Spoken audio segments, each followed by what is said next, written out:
Hey y'all, this is AL Thick Madame. So before I get into this recap review, I would just like to say that if you are against homosexuality or if you feel like you would say something negative, evil, mean, or whatever on a video like this, I would greatly appreciate it if you would just go on ahead and click off this video because I don't really like to do the negativity and all that stuff and the trolling and I mean my thing is I get it, but at the same time I don't want any of the hate bashing and all that stuff over here. Now, if you're gonna talk about me being fat, I have dealt with that my entire life. That's completely different than what's going on in this recap review. So again, if you feel like you would not be able to handle this because the couple in question for the week that this actually aired is a gay couple, if you feel like you won't be able to handle this episode, please just exit now. Thank you in advance. And, please don't, thumbs down the video because of it and all of that. But, I just feel like you can just respectfully skip this video and just come back to whatever other content of mine that you actually love. Again, thank you for your support. And I'm going to go ahead and get started with this recap review. So this episode surrounds the couple, Marcus and, y'all said Marcus, Jamarcus and Brian. And they met online, and Brian felt like Jamarcus was weird when he first met him, but he said that his energy is what made him stay. So I was like, okay then. So they met up with Tracy, and it seemed like an amazing vibe. So I was like, okay. So far, so good. It's not looking anything like the, little preview that we saw, which was very explosive, and it made me kind of shudder, but I digress. So they're talking to Tracy, and she wants to know like what roadblocks they think would kind of hinder them from getting to where they're trying to get, which is marriage, of course.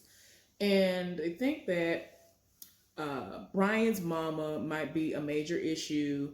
Y'all, I don't know if I'm keep these glasses on because the glare be trying me. It's not that bad right now, but it might try me, and I don't know. And I don't know if my other glasses will cooperate either, but we shall see. But anyway, y'all ignore me. There are so many things that bother me that I don't know. It's just weird. Anyway, so they're talking to Tracy and they want to know the issues that might hinder them from doing the things that they're trying to do as far as getting married and all of that. Yes, even worse with these. Anyway, and they think that it's gonna be the mama, Brian's mama. And it kind of all boils down to the fact that Brian lives for his mama and he basically puts his mama above his relationship. And we'll get into that later on. But the tasks were given out, and Jamarcus is gonna have to do a money management situation with Brian's family, and Brian is going to have to do 21 questions with Jamarcus's family. So before everyone even arrived, they sat down and Jamarcus was like, look, can we agree to just be,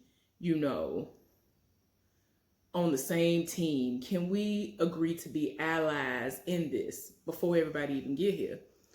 And he kind of felt slighted off rip because he kind of looking at him like, I kind of know what you're asking me, but it is what it is. Whatever gonna happen. Because like I already said, Brian lives for his mama. And his mama and his sister-in-law apparently ain't here. Like none of his family is here for him. But it's crazy because all of Jamarcus's folks are here for Brian. Like they live for him. They love him. So it's a crazy situation already. So then Brian's folks arrived first. Y'all, it was so awkward because Jamarcus didn't really want to halfway get up to greet his mama. And I was like, oh my gosh, y'all.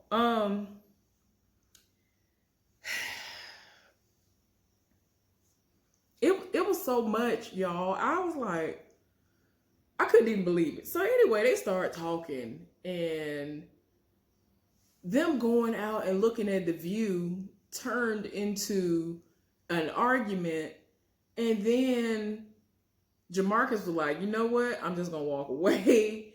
You can just deal with your mama. I'm gonna go where I'm gonna go. And so I think Brian's best friend was outside at the pool table talking to Jamarcus, and everybody else was in the other area talking to Brian, and it was like everybody was team Brian. Ain't nobody here for him, and he already felt attacked and like he had no support. Y'all, out of nowhere, they start fighting because he was. Let me make sure I specify who I'm talking about. Brian was talking to his folks, and so when Jamarcus was talking to Brian's best friend, he was like, people don't understand all I've done, and people just make it seem like I'm just using him. I just had to take the metro the other day. He was talking about how he had to take public transportation and all this other stuff. For whatever reason, Brian heard all this, came outside, was like, you lying. I just had to come pick you up the other day. And I mean, they went up in each other's face and everything. I was like, oh my gosh, what in the world? His mama, Brian's mama, was in the inside with her hands on her face. Like, it looked like she was crying. I was like, oh gosh, somebody please.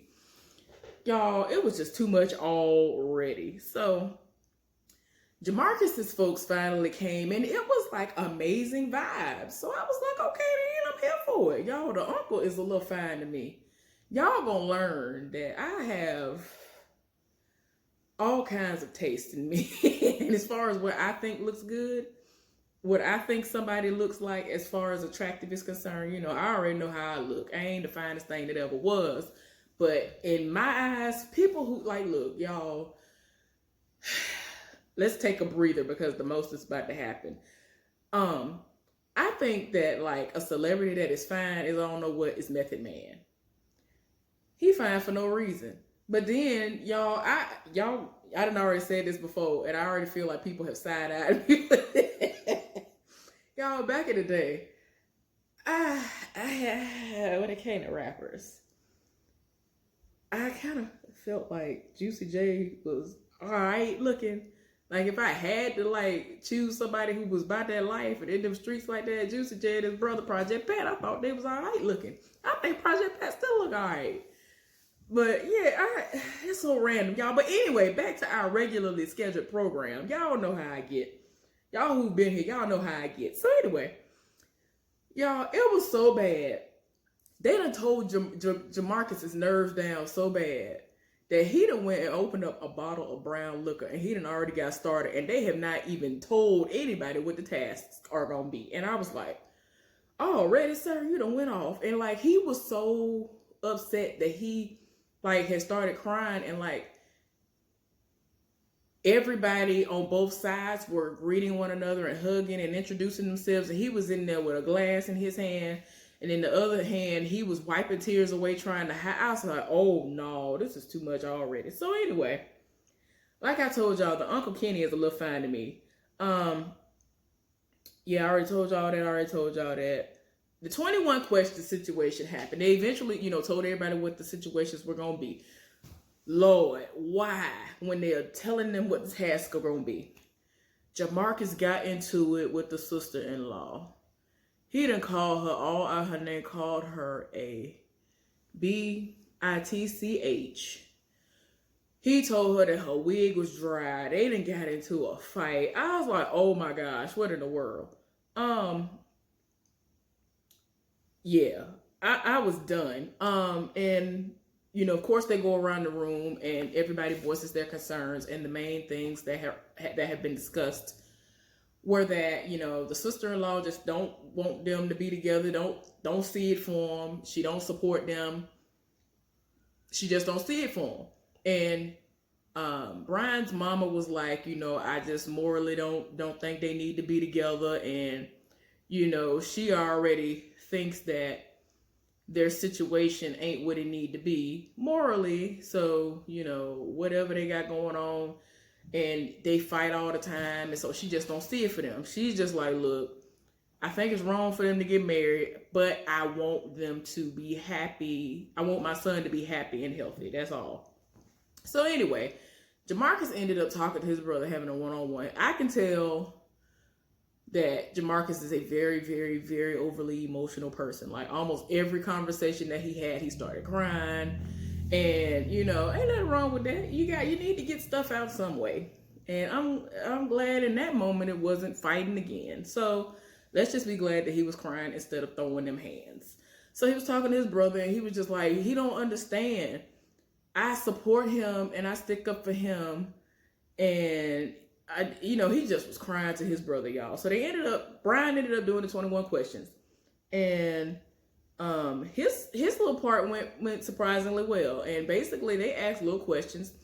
I think the Uncle Kenny asked Brian, why is it that you didn't say anything when your sister-in-law was basically being attacked verbally by your fiance? And he was just like, look, I stay in my lane and I pick my battles.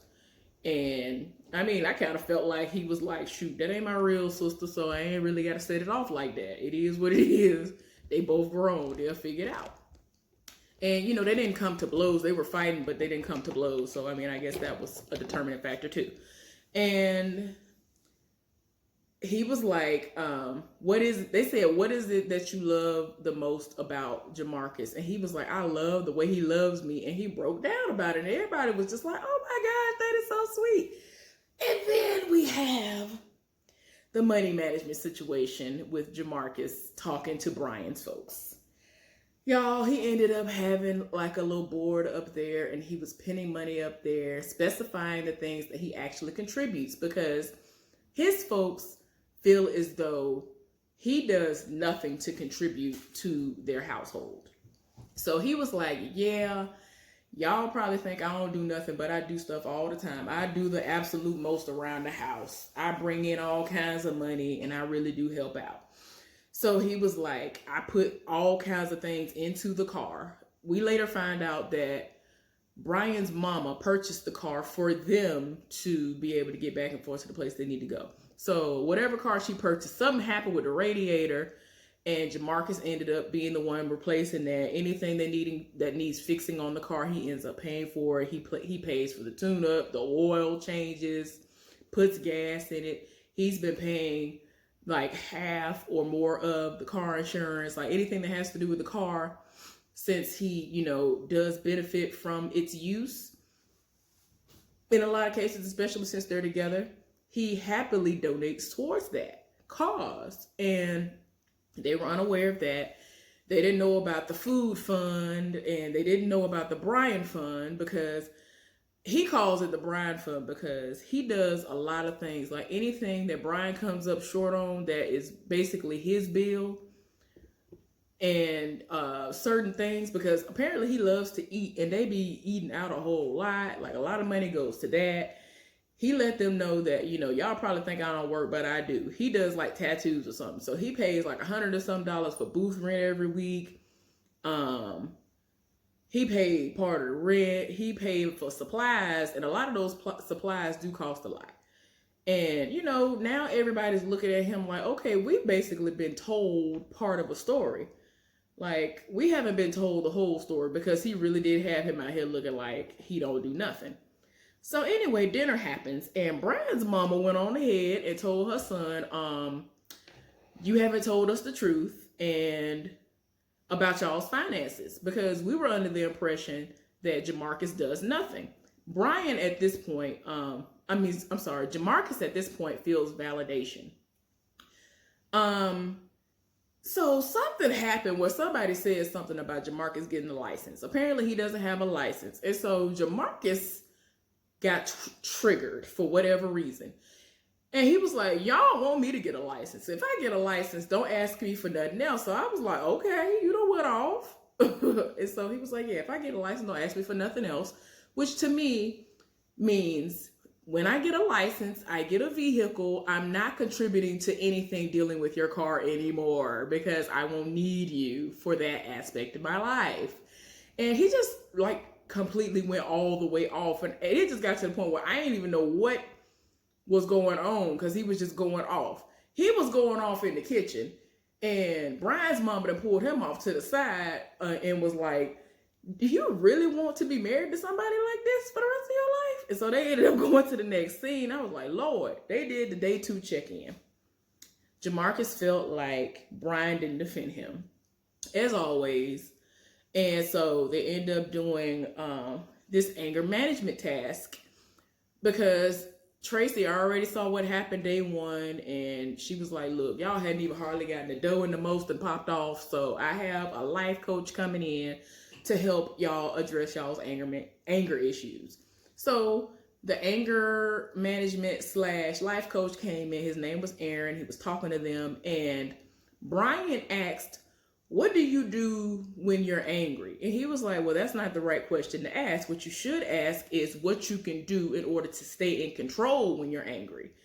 And so, like, he basically was saying that you need to understand that you have triggers. You might be hungry, you might have had a long day at work, you might be sleepy, you might be tired, and you need to understand that the communication might not come across the way it needs to in those moments. So if all else fails and you know that you in a mood for whatever reason, you might need to just write it down or put it in a note and, send it in a text or something and just say, hey, I'm not feeling that great right now, but I don't want what I want to convey to you to come off in the wrong way. So I'm just going to say it like this, or I'm going to table it until I am in a better space so it does not come off in the way that it shouldn't, because the anger issues are really out there. Y'all, apparently there have been all kinds of revelations. Jamarcus, completely confessed. It was like, look, our communication sucks. And I'm fully aware of that. And I know I have anger issues. I don't want to be like that. And so Brian said that he needs to actually see things from Jamarcus's viewpoint. And he was very happy that he even said that. And he was shocked. He was like, I can't believe he even said that, because he's never tried to do that. And he's never said anything like this to me. So he was happy. And again, people were crying. I was like, okay, y'all doing a lot. And he was like, look, Brian was like, look, y'all, I don't know what y'all might have thought. I don't know if it's the way that I said it or what I didn't say when I have discussed the things that I love or the things that Jamarcus does, but he is not a bum. He does a lot. And the sister-in-law actually apologized to Jamarcus. But she said, look, I'm still on the fence about y'all being together, but I'm going to apologize for what I did say to you. So dinner happened. And Brian's mama ended up apologizing as well. But she was like, I just think that y'all are trying to make me happy and it ain't all about me. So I was like, ma'am, I am so glad you said that, because I'm going to need for them to get their lives together. I think her name is Felicia. So Miss Felicia, I am glad that you acknowledged that, because your son was really out here doing a lot. And I'm like, you know what it is. You were supposed to be, nobody's trying to tell you to not deal with your mama anymore. But in his mind, he was like, everybody is below my mama. And it is what it is, and you just gonna have to deal with it. But that's not how it goes when you get in a relationship. So, she said what she said about that. But I was like, okay then. So y'all, day 3, the last day happens, and they went into their session with Tracy, and they thanked her for bringing in the life coach for them to discuss the anger management. And there was a lot of self-awareness that happened, and I was so happy about that. Jamarcus had a breakthrough. And I'm really happy about it. So anyway, the blessing ceremony happened, y'all. Everybody, of course, on Jamarcus's side gave their blessing. Brian's best friend gave his blessing, but the sister-in-law did not give her blessing, because she said that, although, she's seen some improvement, she just don't think that they're ready. And I agree. She was just like, I don't think y'all ready. And his mama, Brian's mama, said, I love y'all and all of that, but, I support y'all. But at the same time, I am not going to give y'all my blessing, because I do not feel like it is morally the way that it is supposed to be, as far as 2 men getting married. So at this point in time, I love y'all being together. I love y'all loving one another. I'm glad that y'all are growing, but I cannot support y'all getting married. So yeah, for me, if I had been there, I would have definitely said no as well, because despite the fact that they had a breakthrough, it was a minor breakthrough. And you're not finna tell me that after 3 whole days that y'all literally had hands on each other's faces fighting, and the first task hadn't even happened yet. Yeah, I feel like y'all need more time to get it together and do what y'all need to do as far as that is concerned with the anger management. Like, because if you watch the episode, you will see them go from this amazing loving couple to Tasmanian devil in 0.2 seconds. So if it wasn't for that, and just let's say some slick stuff out of nowhere, I would have been here for it. But they need to work on that first. That communication and stuff got to get all the way up there if they really plan to make it in a marriage. Because if they actually do make it to the wedding, which they have scheduled for December 20th, 2020, then they're going to have to do that, because it ain't going to work. It is not going to work if that communication is not there. So anyway, y'all, that was the end of the episode. Hopefully y'all enjoyed this recap review of this show. I'll be back for something else later on. Y'all have a good day and be safe out there. I'll see y'all later.